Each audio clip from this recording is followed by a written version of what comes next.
केन Brendon ने थके हुए कदमों से घर का मुख्य दरवाजा खोला और लॉबी में प्रवेश किया। दिन भर की भाग दौड़ के बाद घर की ठंडी हवा और परिचित खुशबू ने उसे तुरंत राहत दी। उसने अपना ब्रीफकेस साइड टेबल पर रखा और कोट उतारते हुए ऊंची आवाज में पुकारा, हाय हनी, कहाँ हो तुम? मैं घर आ गया हूं।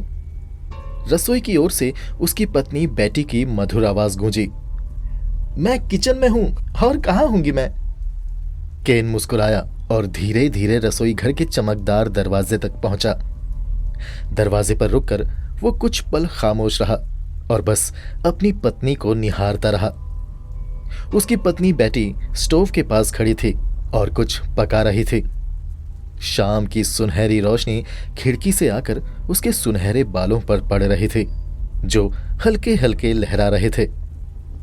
शादी को पूरे 4 साल बीत चुके थे, लेकिन हर बार उसे देखकर केन का दिल वैसे ही धड़कता जैसे पहली मुलाकात में धड़कता था। उसकी चाहत में जरा सी भी कमी नहीं आई थी, बल्कि समय के साथ उसकी चाहत और ज्यादा गहरी हो गई। बेटी का भरा पूरा बदन, आत्मविश्वास से भरी चाल और चेहरे पर हमेशा खिली मुस्कान, वो सिर्फ खूबसूरत नहीं बल्कि बेहद आकर्षक थी। उसकी आंखों में एक चमक थी जो केन को हमेशा अपनी ओर खींचती थी।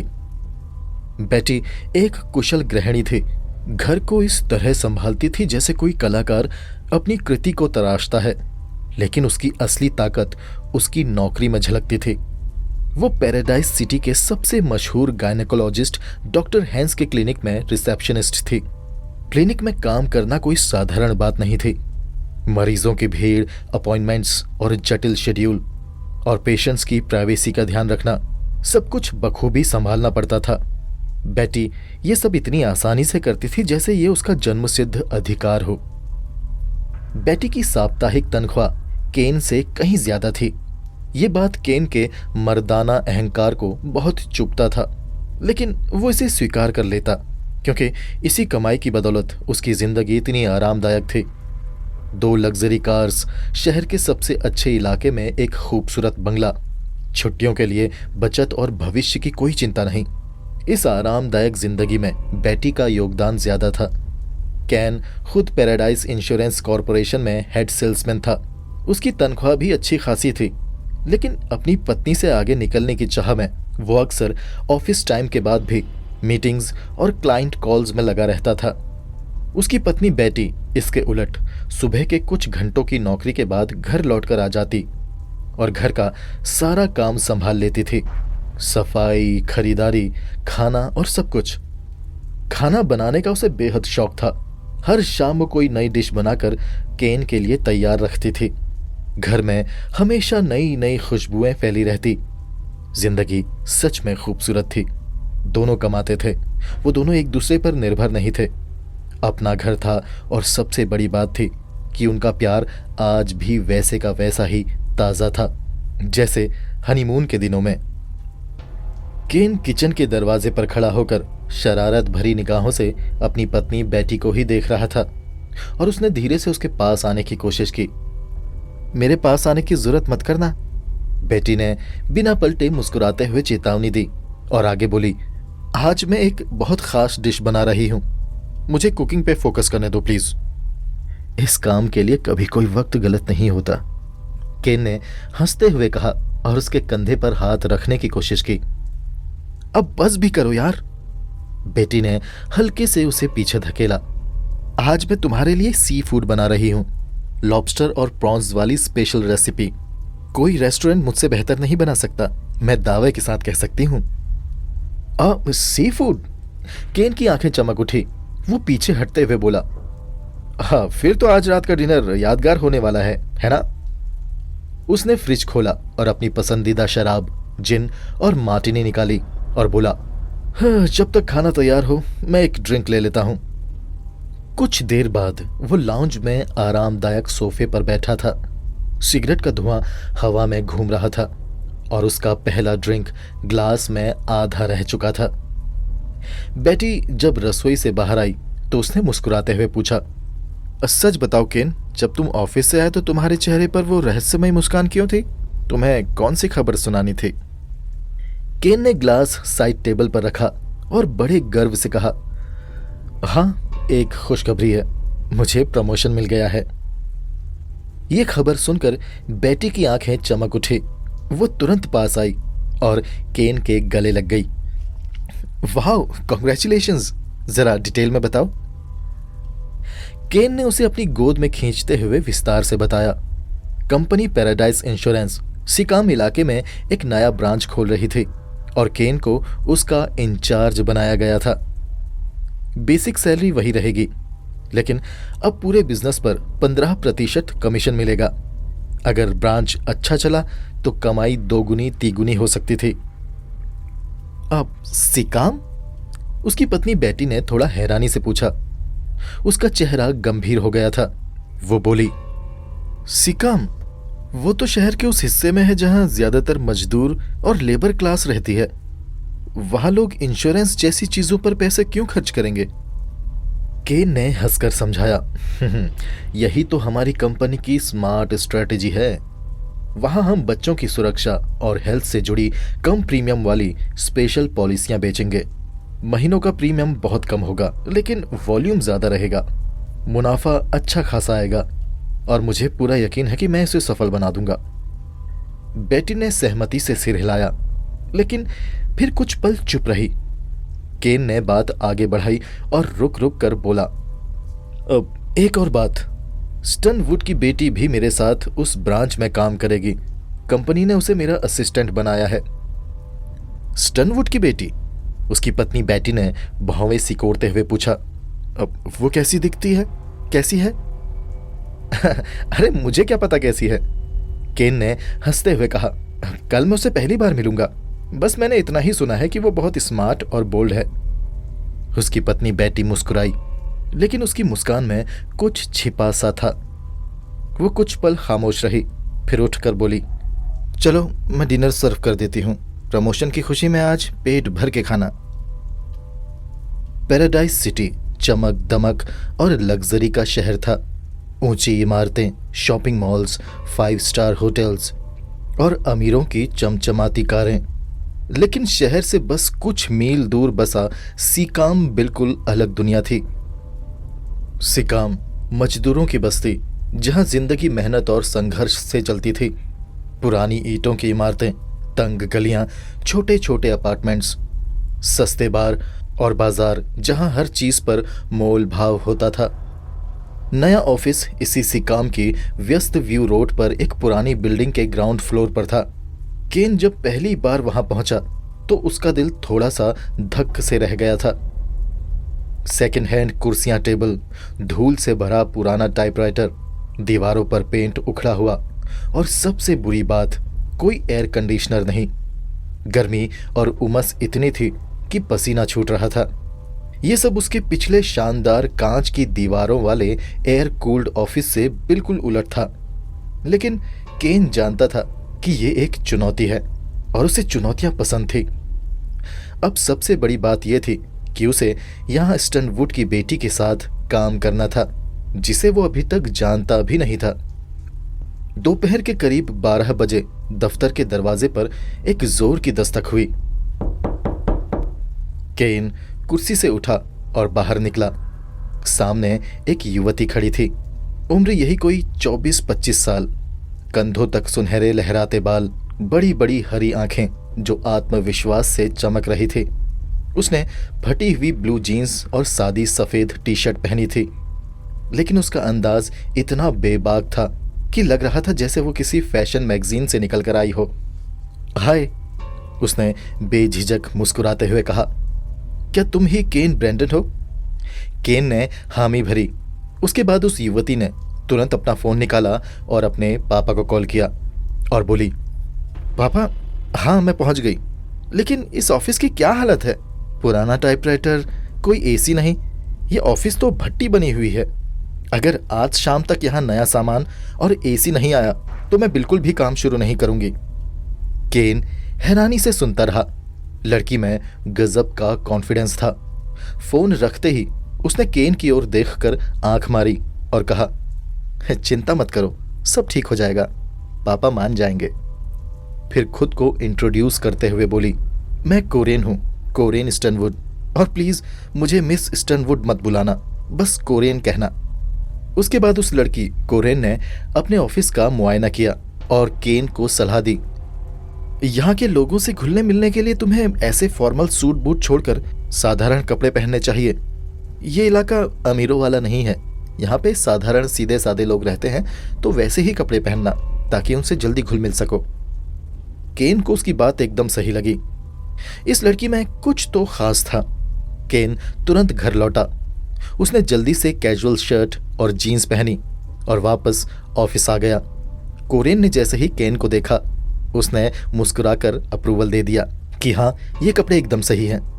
उसके बाद वो दोनों ऑफिस से बाहर निकले और आसपास की गलियों में घूमे। केन ने घर घर जाकर औरतों से बात की, बच्चों की सुरक्षा वाली पॉलिसी के बारे में सरल भाषा में समझाया। कम प्रीमियम, बड़ा कवरेज, परिवार की चिंता खत्म। कोरेन ने भी कुछ घरों में ट्राई किया। लोग पहले तो हिचकिचाए, लेकिन दोनों की ईमानदारी और साफ बातचीत से प्रभावित हुए। केन ने 3 पॉलिसियां बेची, कोरेन ने 2। जब वे ऑफिस लौटे तो कमरे में ठंडी ठंडी हवा चल रही थी। नया एयर कंडीशनर लग चुका था और डेस्क पर चमकदार नया इलेक्ट्रॉनिक टाइपराइटर रखा हुआ था। मिस कोरेन ने हंसकर कहा, देखा, पापा मान गए। अब मैंने 2 पॉलिसियां बेची, उसने गर्व से कहा। तुमने कितनी बेची? केन ने मुस्कुराते हुए कहा, मैंने 3 बेची हैं।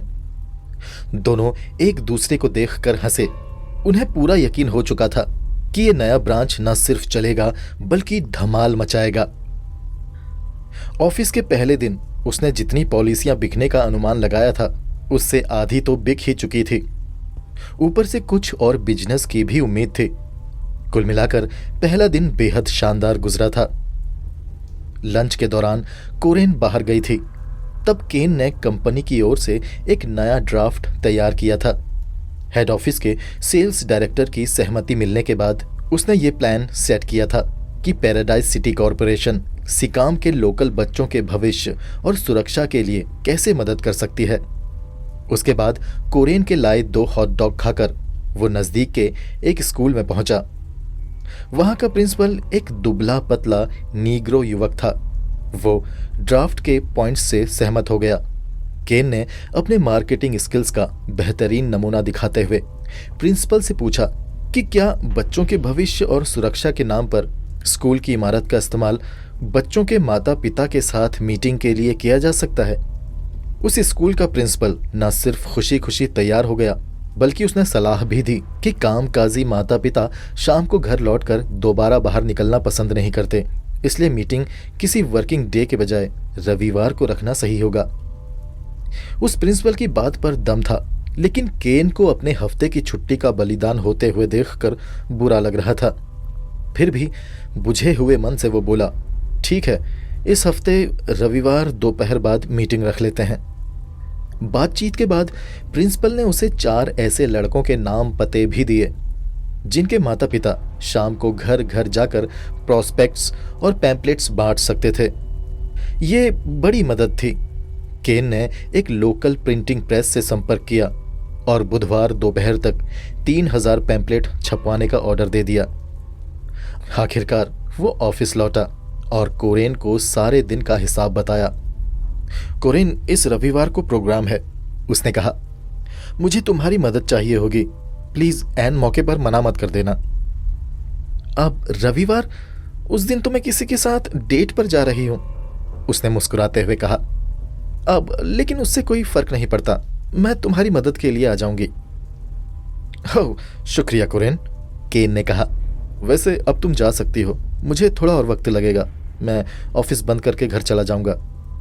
कोरेन मुस्कुराई और बोली, ओके, सी यू टुमारो, और फिर अपने खास अंदाज में मटकते हुई ऑफिस से बाहर चली गई।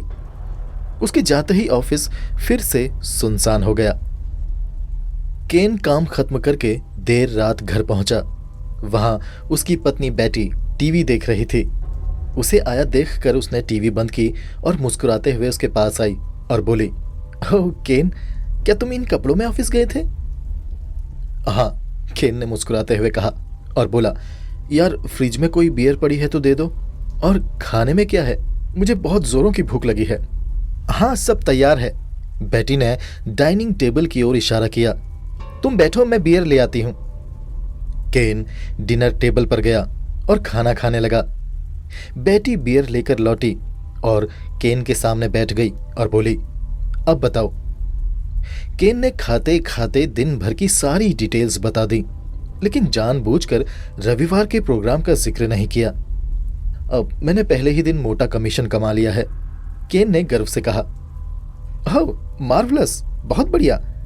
उसकी पत्नी बेटी खुश हुई और बोली, मुझे तो पहले से ही पता था कि तुम वहां जरूर कामयाब होगे, लेकिन ये बताओ, ये बेहुदा ड्रेस पहनना जरूरी था? केन बोला, अब जब मैं ऑफिस पहुंचा तो वो किसी कबाड़ी की दुकान से कम नहीं था, तो लगा उस माहौल में सूट बूट ठीक नहीं रहेगा, और फिर कोरेन भी पुरानी ड्रेस में आई थी, तो मैंने भी कपड़े बदल लिए। बेटी ने पूछा, कोरेन वो स्टनवुड की लड़की? केन कुर्सी पीछे धकेलते हुए बोला, अब मेरा पेट भर गया, चलो सोने चलते हैं, कल फिर से भाग दौड़ करनी है। उसकी पत्नी बेटी बोली, नहीं, पहले उस लड़की के बारे में बताओ। केन ने कहा, अब क्या बताऊं, कल बताया तो था ना। बेटी बोली, नहीं, आज फिर बताओ, कल मैंने ध्यान से नहीं सुना था। केन बोला, अब वो एक मामूली लड़की है, मिजाज में बिल्कुल अपने बाप पर गई है, सख्त और काम पर फोकस, देखने में आजकल की लड़कियों जैसी है, skin tight jeans, T shirt, रूखे बाल वगैरह। केन ने सलीके से सजी सवरी अपनी पत्नी बेटी पर निगाह डाली और अचानक उसे कोरेन की याद आई। बेटी ने पूछा, क्या वो खूबसूरत है? केन बोला, मैंने कहा ना, आम लड़कियों जैसी ही है। फिर वो बात घुमाते हुए बोला, ओह, मैं एक बात बताना भूल गया, इस रविवार को स्कूल में मीटिंग है। बेटी ने आंखें फैलाकर पूछा, इसी रविवार को? केन, तुम्हें याद है ना, उस दिन मैरी की शादी की सालगिरह है। केन को मैरी की सालगिरह याद थी, लेकिन नए ऑफिस के चक्कर में उसे एहसास ही नहीं रहा कि वो प्रोग्राम भी रविवार के ही दिन है।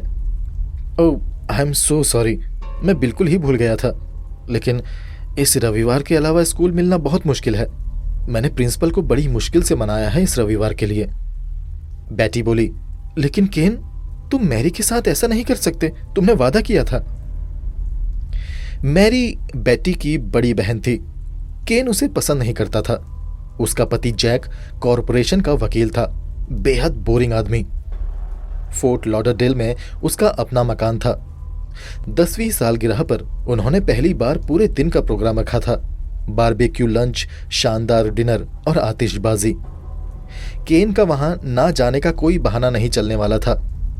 केन ने कहा, हनी, मेरा वहां जाना मुश्किल है, पैम्फलेट छप रहे हैं, मुझे नहीं लगता कि मैं कैंसिल कर पाऊंगा, मेरी मजबूरी है, सिर्फ वही एक रविवार मिला है।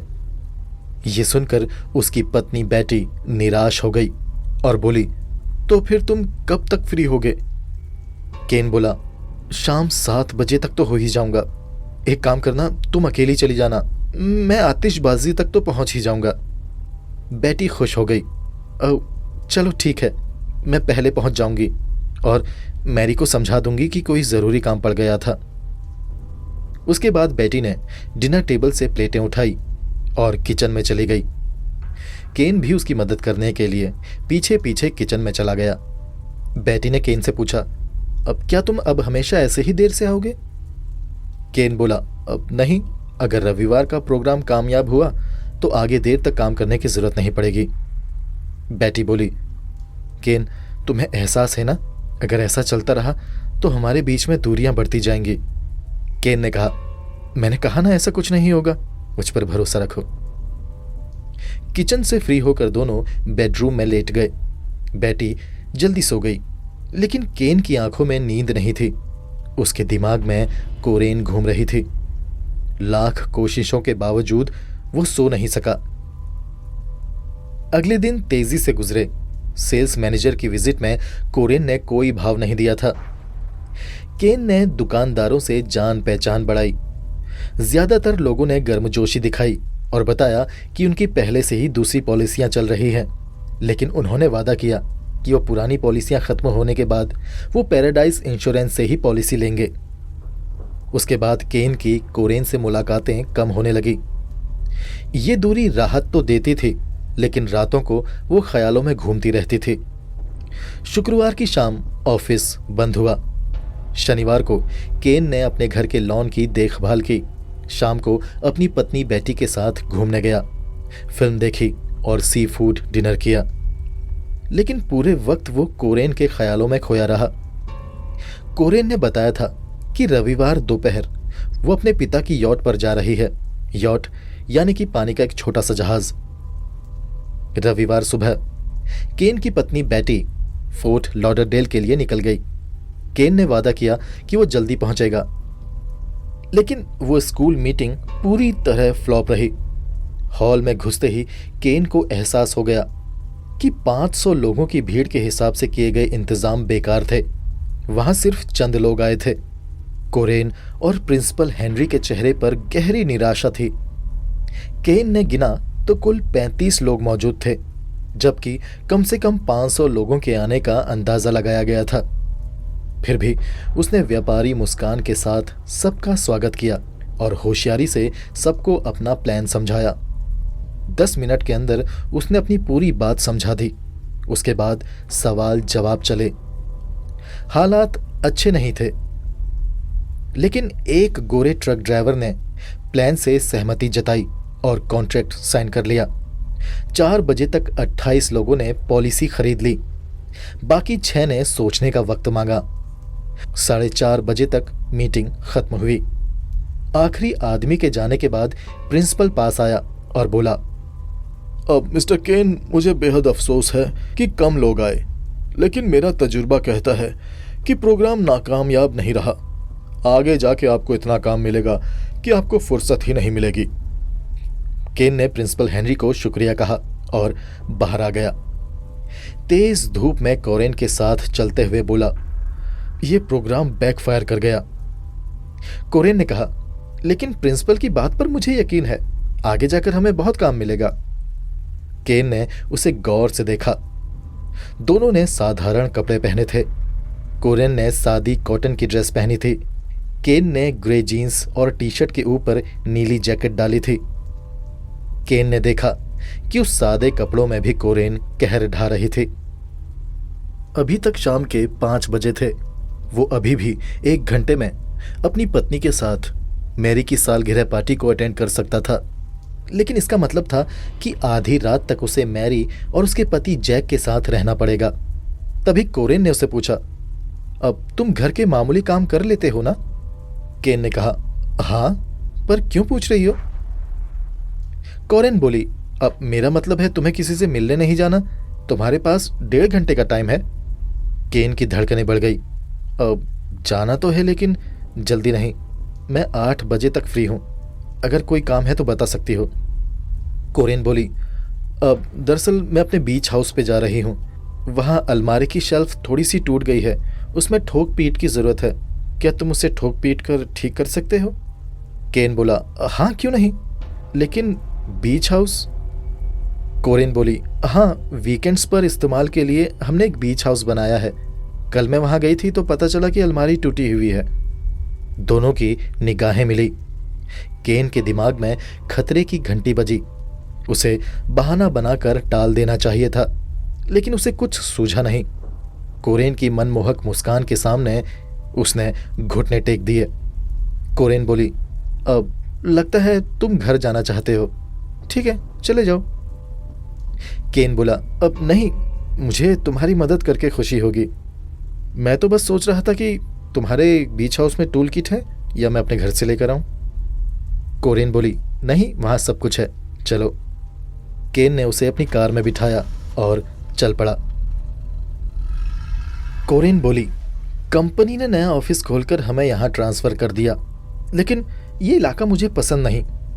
पिछले हफ्ते ट्रैफिक पुलिस ने 3 बार चालान काटा, तीसरी बार लाइसेंस तक जब्त कर लिया। कल टैक्सी से जाना पड़ा। केन ने पूछा, बीच हाउस किस तरफ है? कोरेन बोली, पेडलर्स क्रीक, वहां से आधा किलोमीटर दूर। हिप्पी इलाका है, लेकिन मजेदार। जब भी बोर होती हूँ तो वहाँ घूमने निकल जाती हूँ। कभी कभी वे हिप्पी लोग मेरे यहाँ आ जाते हैं। उनका साथ मज़ेदार होता है, रहन सहन भले ही बेहुदा हो। कार हाईवे पर दौड़ रही थी। केन के मन में बार बार ख्याल आ रहा था कि उसे अपनी पत्नी बेटी के पास जाना चाहिए था, लेकिन अब देर हो चुकी थी। कोरेन की मौजूदगी से वो सजग था, दिल तेज धड़क रहा था। कोरेन लापरवाही से गुनगुना रही थी। अगले मोड़ से बाएं मुड़ना, कोरेन ने कहा। अब कार समुद्र की ओर तंग रेतीली सड़क पर आ गई। कोरेन बोली, बस यहीं पर रोक दो, आगे पैदल चलना है। केन ने पेड़ों के साए में अपनी कार पार्क की। कोरेन रेतीली पगडंडी पर झुरमुट की ओर बढ़ी। केन की निगाहें उसके बदन पर गई। दूर से हिप्पी कॉलोनी का हल्का शोर सुनाई दे रहा था। केन ने कोरेन को देखा। कोरेन की मनमोहक चाल केन को अपनी पत्नी से बेवफाई करने पर मजबूर कर रही थी। मिस कोरेन उसके दिलो दिमाग पर छाई हुई थी और बेवफाई का ख्याल उसे बेचैन कर रहा था, लेकिन उसने खुद को तसल्ली दी कि ज्यादातर मर्द ऐसा ही करते हैं। वो अपनी पत्नी बेटी से सच्चा प्यार करता था, कोई और उसकी जगह नहीं ले सकता, लेकिन कोरेन उसके दिलो दिमाग में तूफान ला रही थी। उसने मन में सोचा, बेटी को पता चलेगा तो? नहीं, उसे पता नहीं चलेगा, कोई बताने वाला नहीं है। बगीचे के झुरमुट से निकलकर वे सागर तट पर पहुंचे। सामने लकड़ी का एक छोटा सा घर था, कोरेन का बीच हाउस। कोरेन बोली, यही है मेरा बीच हाउस, कैसा लगा? उसने दरवाजा खोला। केन पीछे पीछे एक बड़े से कमरे में आया। कोरेन ने दरवाजा बंद किया और एसी ऑन कर दिया। कमरा बड़ा और आरामदायक था। Centre table, lounge chairs, TV, cocktail cabinet, बिखरी कुर्सियां और कोने में किंग साइज दीवान बेड। केन बोला, काफी अच्छी जगह है। वैसे कौन सी अलमारी ठीक करनी थी? कोरेन मुस्कुराई और बोली, ओह कम ऑन केन, मेरी तरह तुम भी जानते हो कि यहाँ कोई अलमारी नहीं है। बात एकदम सीधी है, हम दोनों एक दूसरे को चाहते हैं। केन इशारे को समझ गया और फिर शाम शुरू हुई। अगले कुछ घंटे सनसनीखेज रफ्तार से बीते। केन ने आंखें खोली तो कमरे में अंधेरा था। पल भर उसे लगा कि वो घर पर अपनी पत्नी बेटी के साथ है।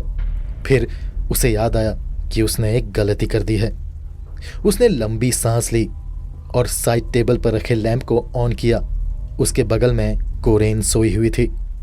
उसने मन में सोचा कि क्या लड़की है, इसने मुझे अपनी पत्नी से बेवफाई करवाने पर मजबूर कर दिया। केन बिस्तर से नीचे उतरा। कोरेन की आंखें खुली। घड़ी में 8:30 बज रहे थे। केन को पार्टी के लिए देर हो चुकी थी। अचानक कोरेन में उसकी दिलचस्पी खत्म सी होने लगी। केन को अब कोरेन अमीर बाप की बिगड़ी हुई औलाद लगने लगी। केन बोला, अब मुझे जाना होगा। कोरेन बोली, घबरा क्यों रहे हो केन? वक्त बढ़िया गुजरा है ना? तुम्हें मजा नहीं आया? केन कपड़े पहनने लगा। उसे पछतावा हो रहा था। अब उसकी आंखों में अपनी पत्नी बेटी का चेहरा घूम रहा था। वो बोला, ये सब नहीं करना चाहिए था, हम पागल हो गए थे। कोरेन बिस्तर से नीचे उतरी। उसका नग्न अंदाज अब लुभा नहीं रहा था। वो बोली, जानबूझकर किए गए काम का पछतावा बेवकूफी होती है केन। मौकों का फायदा उठाना इंसान की फितरत होती है। केन ने बात को अनसुना किया और बोला, अब मैं जा रहा हूं, मेरी पत्नी मेरा इंतजार कर रही होगी।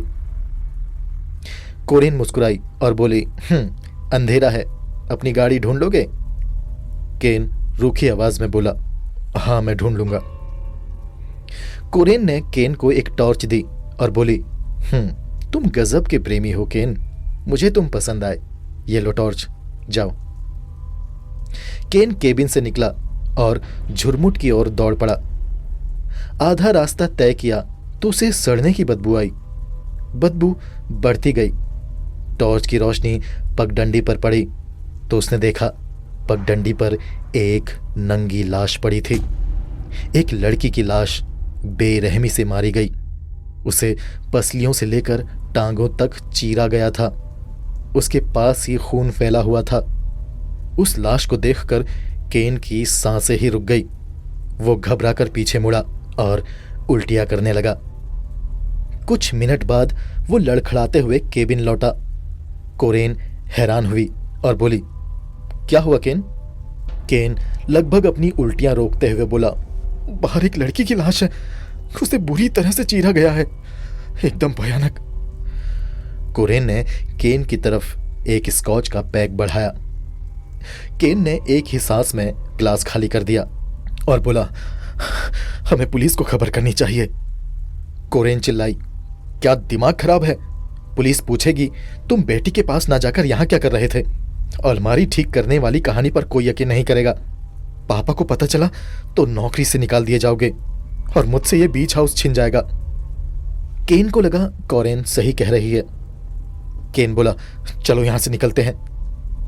दोनों बाहर निकले, एक दूसरे रास्ते से कार तक पहुंचे। तभी उन्हें मोड़ पर एक आदमी मिला जो कि हिप्पी था, लंबे बाल, दाढ़ी, झोला। कोरेन ने उसे हाय कहा। हिप्पी ने उनसे पेडलर्स क्रीक का रास्ता पूछा। कोरेन बोली, सीधे चलते रहो, यहां से आगे जाकर आधे मील पर तुम्हें वो मिल जाएगा। हिप्पी उन्हें घूरता रहा और वहां से चला गया। केन घबराते हुए कोरेन से बोला, अगर यह हमें दोबारा देखेगा तो पहचान लेगा। कोरेन ने कहा, नहीं, वो नहीं पहचानेगा, ये साले नशेड़ी होते हैं, ये खुद को नहीं पहचानते। कार के पास पहुंचकर कोरेन ने केन के गले में बाहें डाली और बोली, वक्त मजेदार गुजरा ना? केन ने उसे पीछे धकेला और बोला, नहीं, आइंदा कभी नहीं होगा। कोरेन हंसी और बोली, सारे मर्द यही कहते हैं। और फिर उसने केन का गाल सहलाया और अपने बीच हाउस की तरफ दौड़ गई। केन उसे जाता देखता रहा। उसके आसपास कहीं पर एक लड़की की कटी फटी लाश पड़ी थी। मुसीबत उसके सिर पर मंडरा रही थी। नौकरी का खतरा, अपनी पत्नी बेटी से बेवफाई और पुलिस का डर। केन डरा हुआ था और पत्नी से किए गए बेवफाई के लिए पछता भी रहा था। इस कहानी में आगे क्या होने वाला है वो जानने के लिए इस कहानी के अगले भाग का इंतजार करिए। इस कहानी का अगला भाग जल्दी ही आएगा। अगर ये भाग आपको अच्छा लगा तो इस वीडियो को लाइक ज़रूर कीजिए और अगर अभी तक आपने चैनल को सब्सक्राइब नहीं किया तो सब्सक्राइब कर लीजिए। मेरे चैनल में दूसरी जासूसी कहानियाँ भी हैं, उन्हें भी ज़रूर सुनिए। इस कहानी को यहाँ तक सुनने के लिए आपका धन्यवाद।